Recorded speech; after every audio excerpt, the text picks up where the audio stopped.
Alors, bonjour mes amis. Mon nom est Marc-André et je suis un alcoolique. Alors aujourd'hui, on va voir la septième étape. Nous lui avons humblement demandé de faire disparaître nos défauts, ou si vous préférez, nos faiblesses de personnalité, le moi sous toutes ses formes. C'est ce qui est comme ça qu'on décrit les défauts de caractère dans le gros livre des alcooliques anonymes. Et avant la septième étape, on va faire un petit retour bref sur ce qu'on a vu la semaine dernière. Notre sixième étape qui dit, nous étions tout à fait prêts à ce que Dieu élimine tous ses défauts. Alors, c'est un état d'esprit, c'est une disposition qui me prépare à la septième. Alors, on va faire un retour bref qui dit ceci. À la sixième, voici l'étape qui distingue les adultes des enfants.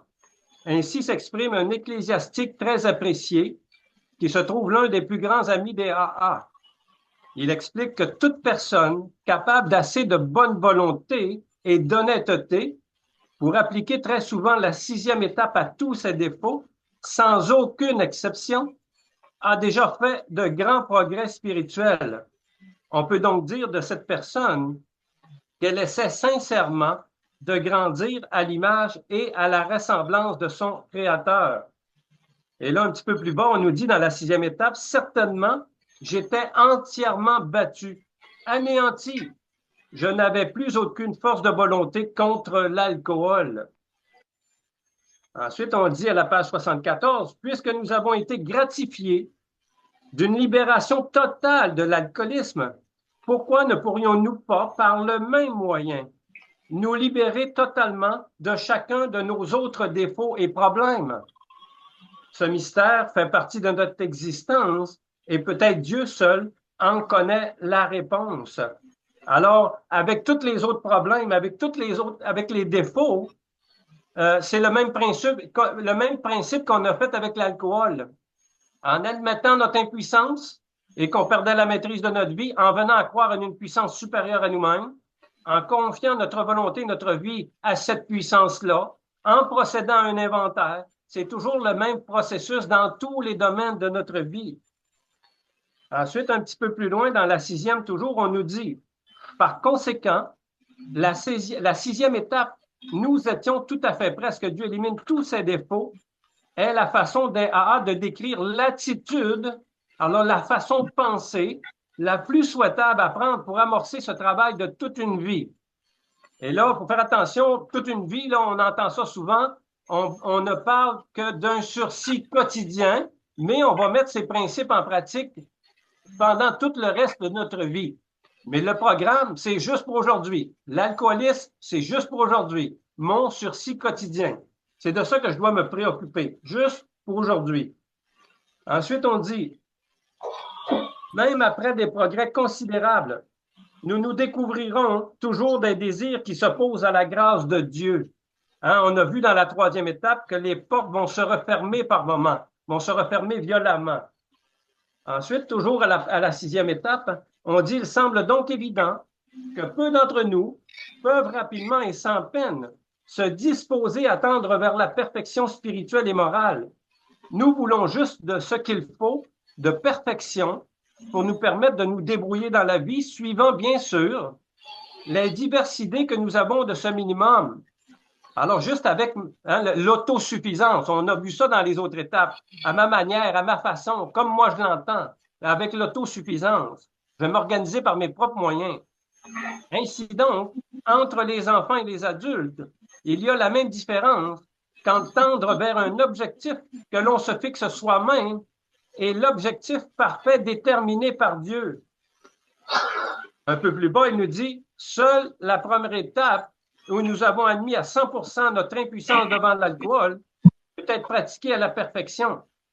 Les 11 autres étapes font état d'un idéal parfait. Ce sont des buts vers lesquels nous tendons, ainsi que des repères pour évaluer nos progrès. La seule chose qui presse est de la commencer et de continuer à faire de notre mieux. Pour tirer profit de l'application de cette étape pour d'autres problèmes que l'alcoolisme, il nous faudra faire une toute nouvelle expérience d'ouverture d'esprit. Nous devrons viser la perfection et consentir à marcher dans cette direction. Nous aurons rarement à nous inquiéter du rythme de notre démarche L'important est de savoir si nous sommes prêts. Ensuite, on dit, là, il reste encore un dernier point à analyser qui peut présenter un risque. Il nous a suggéré d'être tout à fait prêt à tendre vers la perfection.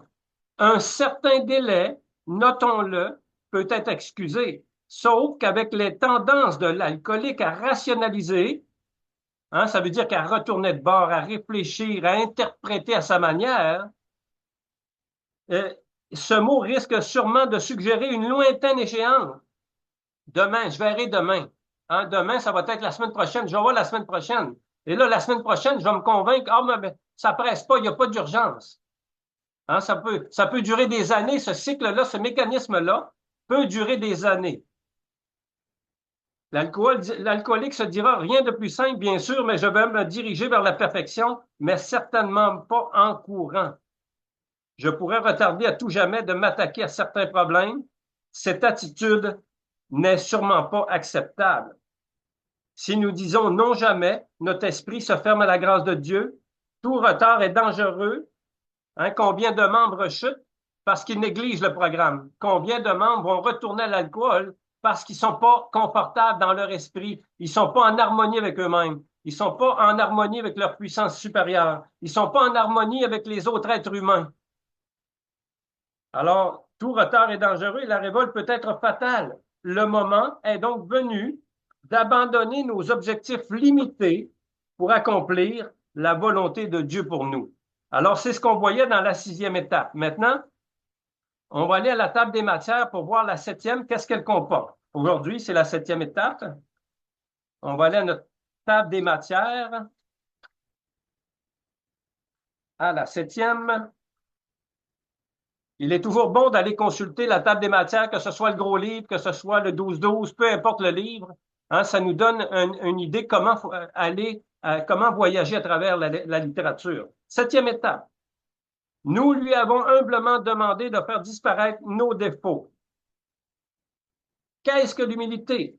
Que signifie ce mot pour nous? La route vers la véritable liberté de l'esprit humain. Une aide nécessaire à notre survie. Les avantages de mater notre égoïsme. L'échec et le malheur sont transformés par l'humilité. La force qui provient de la faiblesse. La souffrance est le prix à payer pour entrer dans une vie nouvelle. La peur centrée sur soi-même est le principal facteur qui active les faiblesses.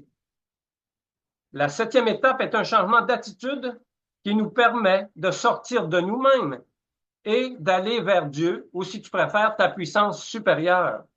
Dans la prière de la 3e étape, on nous dit, nous avons demandé à Dieu de nous libérer de nous-mêmes. Alors maintenant, on va aller à la 7e étape dans le 12-12, à la page 81. Nous lui avons humblement demandé de faire disparaître nos défauts. Puisque cette étape concerne spécifiquement l'humilité, nous devrions prendre ici un moment pour nous demander ce qu'est l'humilité et ce que sa mise en pratique signifie pour nous. En fait, atteindre à une plus grande humilité est le principe de base de chacune des 12 étapes des AA. Le Bill nous a écrit que chaque étape a pour but de dégonfler l'ego malade de l'alcoolique. Car aucun alcoolique ne peut demeurer abstinent sans un certain degré d'humilité. Alors, quand on regarde la première étape, pour admettre une impuissance, c'est un geste d'humilité en partant dans la première étape. Alors, si on est dans l'alcoolique anonyme, on met tous d'une manière ou d'une autre, on se dirige tous vers l'humilité, à une plus grande humilité. Parce que pour arriver d'en haut, il faut admettre notre défaite totale face à l'alcool. Et le reste, ça va suivre.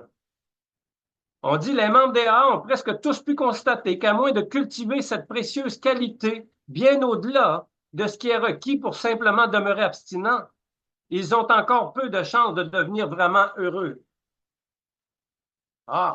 Le bonheur sans boire. Sans l'humilité, leur vie serait peu utile et dans l'adversité, alors lorsqu'il arrive des difficultés, des contraintes, des obstacles, ils ne pourraient compter sur les ressources de la foi qu'exigent les situations critiques.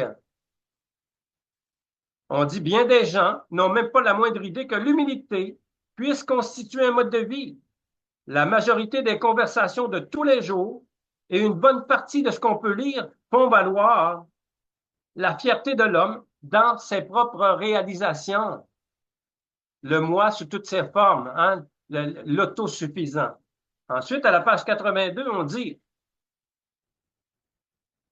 « Nous sommes certains cependant qu'aucune catégorie de personnes au monde n'a aussi lamentablement échoué en essayant d'appliquer cette formule que les alcooliques. Depuis des milliers d'années, nous n'avons pas cessé de réclamer plus que notre part de sécurité, de prestige et d'affection. Hein, ça nous ramène à la quatrième étape, là, nos instincts naturels, à la quatrième étape expliquée. Quand il semblait que nous arrivions à nos fins, nous retournions vers l'alcool pour y rêver d'autres rêves encore plus grands. Lorsque nous étions frustrés, traits de caractère, ne fût-ce que très légèrement, nous buvions encore afin d'oublier. Nos désirs n'étaient jamais assouvis. Dans tous ces efforts, le plus souvent bien intentionnés, ce qui nous faisait le plus défaut était notre manque d'humilité.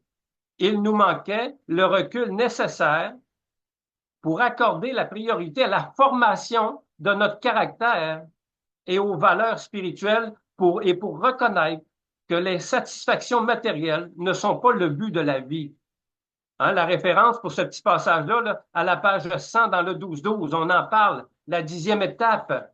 Nous avons poursuivi notre inventaire personnel et promptement admis nos torts dès que nous en sommes aperçus. Dans la 10e étape, à la fin de la 10e, on dit la formation de notre nouveau caractère, nouvelle façon de penser, un nouveau moi. Et dans la page 15, dans le gros livre à Bill nous en parle à la page 15. Alors, on revient à la page 83 dans notre 7e étape. Il est vrai que la plupart d'entre nous croyaient souhaitable d'avoir bon caractère, mais de toute évidence, on en avait besoin pour sa propre satisfaction, hein, le moi. On obtient plus facilement ce que l'on veut vraiment avec suffisamment d'honnêteté et de sens moral. Par contre, chaque fois qu'il fallait choisir entre notre caractère et notre confort, l'amélioration de notre caractère disparaissait dans la poussière, soulevée par la poursuite de ce que nous croyons être le bonheur. Combien d'entre nous ont essayé de trouver le bonheur sans jamais réussir? Hein, la vraie joie de vivre, là, la vraie liberté de l'esprit humain. Combien ont essayé sans réussir? Rarement considérions-nous la formation de notre caractère comme un objectif désirable en soi, comme un but que nous voudrions nous fixer, que nos besoins instinctifs aient été comblés ou non. Il ne nous venait jamais à l'esprit de faire de l'honnêteté, de la tolérance et du véritable amour de l'homme et de Dieu la base quotidienne de nos vies. Ce manque d'ancrage a des valeurs permanentes. Cette ignorance du but véritable de notre vie produisait un autre mauvais résultat. Tant et aussi longtemps que nous étions convaincus de pouvoir vivre exclusivement par notre propre force et notre propre intelligence, il nous a été impossible d'accéder à une foi efficace en une puissance supérieure, même si nous croyons en l'existence de Dieu. Hein, Bill nous a écrit dans la littérature, nous pouvons avoir la foi tout en bloquant l'entrée à la grâce de Dieu dans nos vies. Nous pouvions effectivement avoir les plus profondes convictions religieuses, mais elles demeuraient stériles parce que nous tentions encore de jouer le rôle de Dieu. Page 70. Marc-André a cessé de jouer à Dieu car cela lui donnait rien. Hein? Il a donné la première place. Dieu devrait être le premier en avant de moi. Et je le répète souvent dans mes partages, moins de moi, moins de Marc-André et plus de lui. Plus je lui fais de la place, plus je me sens confortable, en paix et en harmonie avec tout ce qui existe sur cette planète et surtout la planète tête de Marc-André, dans ma planète personnelle, la planète tête.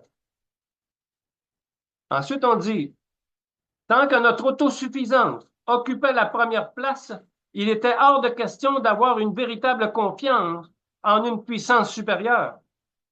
Il manquait cet ingrédient de base de toute humilité ce désir de chercher la volonté de Dieu et de l'accomplir. 11e étape. Hein, et depuis combien de fois on a récité ce passage-là dans le gros livre jusqu'à date et dans le 12-12, hein, de rechercher la volonté de Dieu à mon égard. On le répète et on le répète encore. Faire passer ma puissance supérieure avant moi-même. Ensuite, on dit ce désir de chercher la volonté de Dieu et de l'accomplir. Dans notre démarche, hein, dans notre cas, la démarche pour acquérir une nouvelle perspective a été incroyablement douloureuse. C'est seulement après des humiliations répétées que nous avons été obligés d'apprendre quelque chose sur l'humilité. Hein, on n'arrive pas d'en haut par vertu, là. Non, non, on arrive parce qu'on souffre. On souffre terriblement. Hein, la souffrance de l'alcoolisme. Alors, ce n'est qu'au terme d'une longue route marquée par une série de défaites et d'humiliations et par la disparition totale de notre autosuffisance que nous avons commencé à percevoir autre chose dans l'humilité qu'un état profond de désespoir. On dit un petit peu plus bas, c'est ainsi que l'humilité nous apparaît d'abord comme une nécessité, mais ce n'est là que le tout premier pas. Il faut beaucoup de temps à la plupart d'entre nous pour écarter à jamais de nous cette répugnance à l'idée de devenir humble, pour considérer l'humilité comme une voie vers la vraie liberté de l'esprit humain. Hein, on entend ça souvent dans la réunion, je suis libre parce que je veux, je fais le programme comme je veux. Oui, tout le monde est libre de faire ça. Mais la vraie liberté, la liberté authentique, là, elle se situe au niveau de l'esprit, libre de tout tracas, de tout problème, par la grâce de Dieu. Ensuite, on dit, pour être prêt à désirer l'humilité pour soi-même, une vie entièrement axée sur l'égocentrisme ne peut pas se transformer subitement. Au début, la révolte talonnera chacun de nos pas. Et on sait que Bill nous a décrit, hein, un petit peu plus tôt, dans le gros livre, il dit l'égoïsme et l'égocentrisme, croyons-nous, sont la source de tous nos problèmes. Et Bill décrit l'égoïsme comme le ressentiment et l'égocentrisme, c'est l'apitoiement. Les deux extrêmes dans lesquels la plupart des alcooliques se promènent. Et ensuite, la révolte talonnera chacun de nos pas. Hein, le rebelle, le révolté, le colérique. On dit, dès que nous avons enfin admis sans restriction que nous sommes impuissants devant l'alcool, nous sommes tentés de nous exclamer avec un grand soupir de soulagement, eh bien, Dieu merci, c'est fini, je n'aurai plus jamais à passer par là. Puis, nous apprenons souvent avec consternation que c'est seulement le premier pas sur notre nouvelle route. Alors, juste arrêter de boire, ce n'est que le début. Là, on va être confronté à la vraie difficulté, la personnalité alcoolique, les traits de caractère, la manière de penser et d'agir. Et puis, on dit, toujours poussés par la stricte nécessité, nous nous attaquons de mauvais gré au pire de nos faiblesses qui ont fait de nous des buveurs problèmes, des faiblesses dont il importe de nous occuper pour prévenir un autre retour à l'alcoolisme. Hein, puis on sait qu'à la fin de notre 4e étape expliquée, on dit que ce sont nos défauts de caractère qui nous ont piégés et conduits à l'alcoolisme et au malheur. Ensuite, on dit nous voudrons nous débarrasser de certains de ces défauts, mais parfois, la tâche nous paraîtra impossible et nous reculerons. Nous nous accrochons avec une persistance farouche à d'autres tout aussi dangereux pour notre équilibre, parce que nous les aimons encore trop. Hein? Comment réussir à trouver assez de force et de bonne volonté pour se débarrasser de tels désirs et compulsions aussi écrasantes? On n'a qu'à penser ce qu'on nous donne comme exemple les 7 péchés capitaux, l'avarice, l'argent, combien de membres, pas juste les membres, on n'est pas exclusif à ça, là, mais combien d'êtres humains vont s'accrocher à l'argent, à la sexualité, s'accrocher à un autre être humain. Alors, c'est des compulsions maladives, des compulsions écrasantes. Une fois de plus, nous serons confrontés à l'implacable choix que nous laisse l'expérience des AA. essayer de toutes nos forces ou retomber. À ce stade de la progression, nous subissons une forte pression, une contrainte qui nous pousse vers la bonne décision. Parce qu'on a des décisions à prendre dans notre établissement. Quel choix je vais faire? La faculté de choisir. Bill y en parle dans les réflexions de Bill. Faculté de choisir. Nous sommes forcés de choisir entre le prix de l'effort et les conséquences du refus d'essayer. Alors, notre sobriété, elle a un prix. C'est le prix de l'effort. Ensuite, on dit, nous n'avons peut-être pas encore une très haute opinion de l'humilité comme vertu personnelle à rechercher, mais nous voulons bien la reconnaître comme un soutien nécessaire à notre survie. Puis, une fois que nous avons accepté de regarder bien en face nos défauts, que nous avons parlé avec une autre personne, cinquième étape, et que nous étions prêts à ce qu'ils soient éliminés, notre perception de l'humilité commence à s'élargir. En toute probabilité, à ce stade, nous avons été quelque peu libérés de nos défauts les plus graves. On fait allusion un peu à la cinquième étape, l'effet d'en parler avec notre confident, notre parrain ou une autre personne. Nous avons connu des moments qui ressemblaient à la vraie paix d'esprit pour ceux d'entre nous qui n'avaient jusqu'à maintenant connu que l'excitation, la dépression et l'angoisse, en d'autres mots. Pour nous tous, cette paix nouvelle est un cadeau sans prix. Quelque chose de nouveau s'y est ajouté, alors qu'auparavant l'humilité était forcée. Elle devient maintenant l'ingrédient nutritif qui peut nous rapporter la sérénité.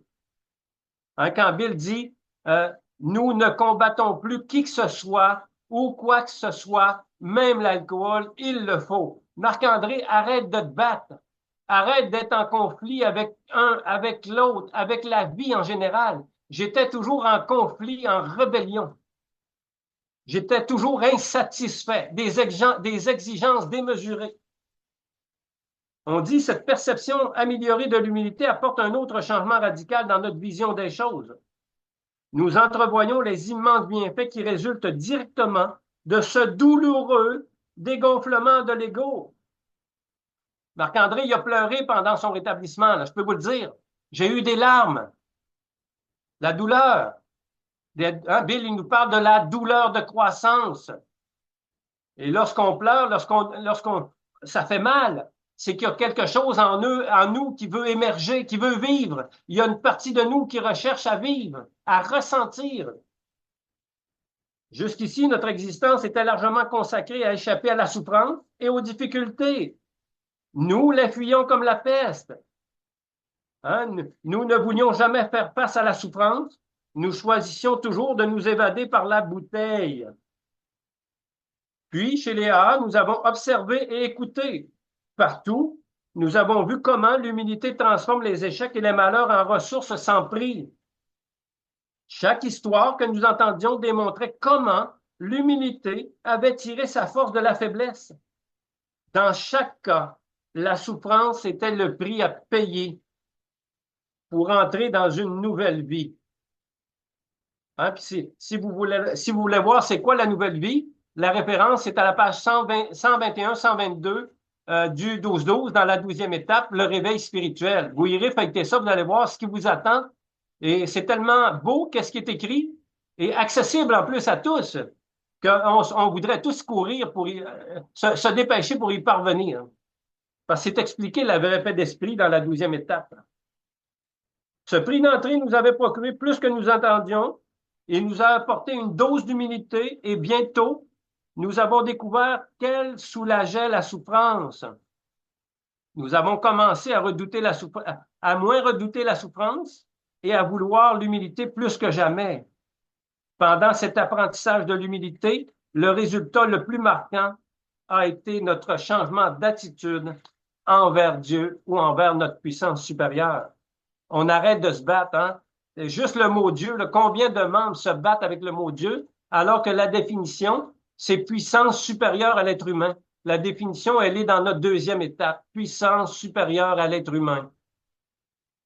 On dit un petit peu plus bas, l'idée que nous mènerions encore notre propre vie avec de temps en temps l'aide de Dieu, s'est peu à peu évaporé.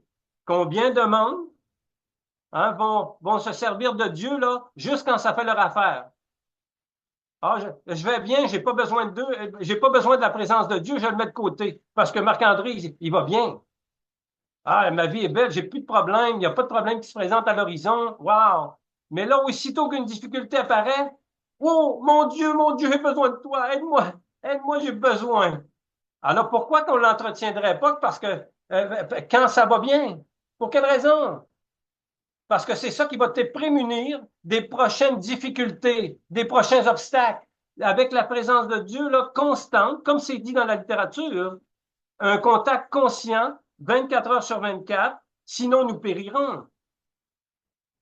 Alors, plus j'entretiens ma relation constante avec Dieu, plus les difficultés perdent de leur importance et je suis capable de les vivre d'une manière saine, sans dépérir, sans tomber en dépression, sans me retourner vers toutes sortes de substances pour soulager mon esprit.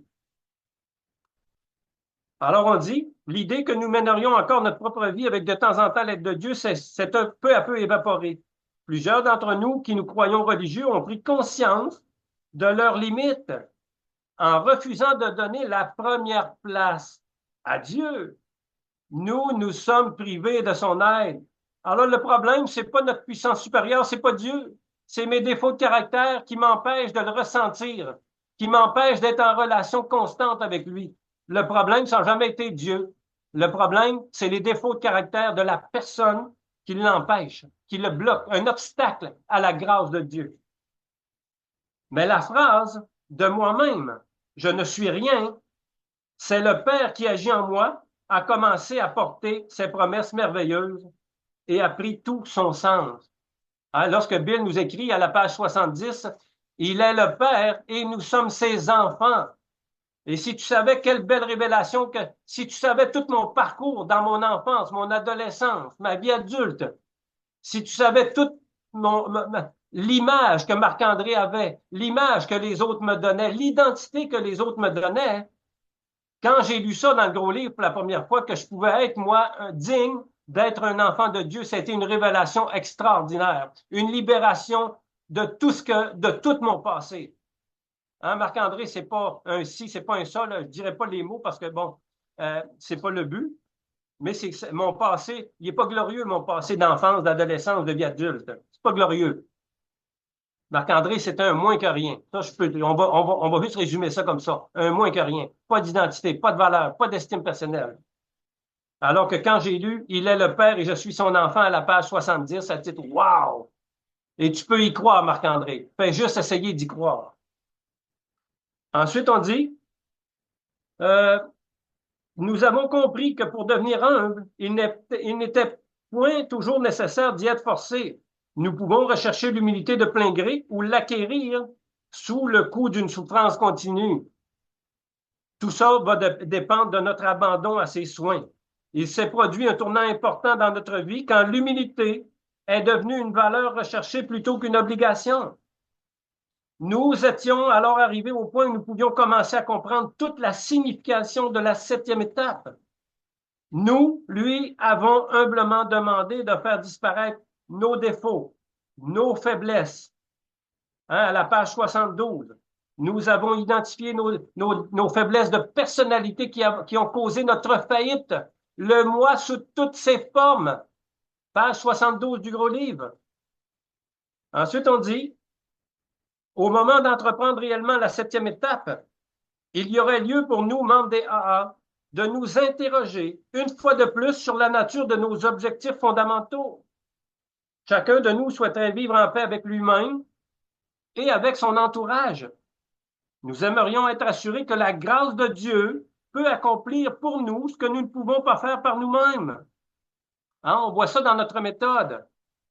Nous avons vu comment certains défauts alimentés par des désirs bornés et futiles, la volonté déchaînée encore, des désirs bornés et futiles, sont des obstacles qui nous éloignent de ces objectifs. Nous voyons très bien combien nous avons été déraisonnables dans nos exigences envers nous-mêmes. L'alcoolique est très, très dur envers lui-même. L'alcoolique a beaucoup de mépris envers lui-même.